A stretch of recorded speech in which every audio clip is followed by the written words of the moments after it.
Hi, I am Ricky Wood, the Technical Sergeant in today's U.S. Air Force, if you can already tell. I'm going to tell you a little bit about how I came about to join the military, what career I chose, and some of the places I've been, and how my career has expanded over a period of 17 years. And then just to finish it up with a little bit of talk about my retirement that's coming up in a couple of months.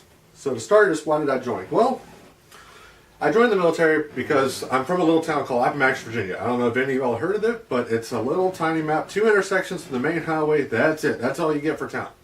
So the only way I had was either going to the local college, which probably would have led me nowhere, or I could have just went straight to the workforce, was probably another dead-end job, probably working at McDonald's. I don't know.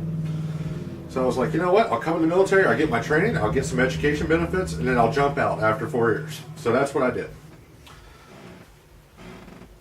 So back in November 97, I left for basic training, which, boy, that was an eye-opener. If you never thought of the military until then, you have to watch a tape on basic training. Well, made it through basic training, and I was like, all right, time to get my job training as a vehicle mechanic. Well, unknown to me, the Air Force has gone to joint training with a lot of other services. So I was sent off to Port Hueneme, California, which is a naval base. So I went to school with the Navy. I was like, great, all right, joined the Air Force, ended up with the Navy. Well, even better. So a couple months later, when my training was about complete, I was ready for my first set of orders. I was hoping to jump to Europe. And surely it came in. I was going to Germany. I was so excited. As soon as I found out where, I was like, oh boy, now I'm with the Army.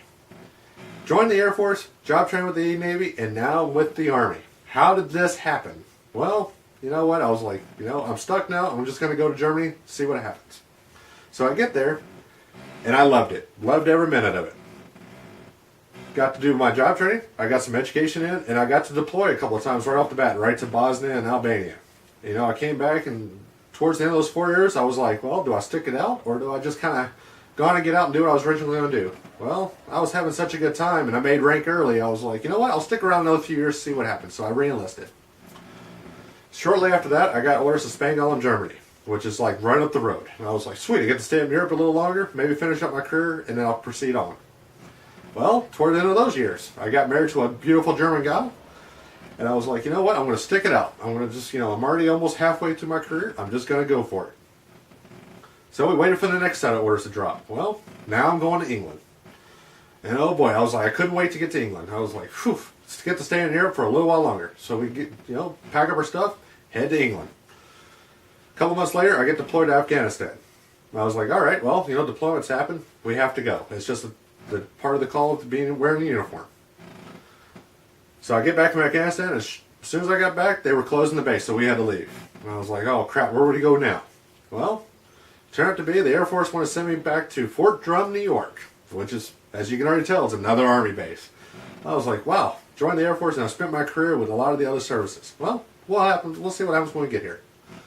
Well, we got back to the stateside, and boy, it was an eye-opener. I haven't been in the States so long, I forgot what it was to drive less than 100 miles an hour.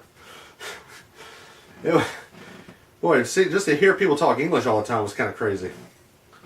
So now I've been here about 4 years. I'm about to complete 17 years, and I was like, you know what? The Air Force has to chop a lot of people. I'm going to volunteer, go and retire. I've gotten what I wanted. I'm going to get a nice retirement check, and I'm going to pack my family up and move back to Germany. And that's exactly what we're going to do. Now, the decision of retirement wasn't an easy one, because as with any job, if you love what you do, you don't want to give it up. But, family does take a toll.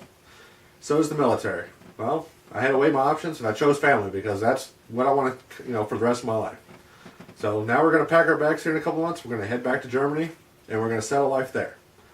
So basically, over my whole introduction, I described to you why I came to the military, some of the things I've experienced, and then finished up why I retired. So hopefully you enjoyed it as much as I did talking about myself. So thank you.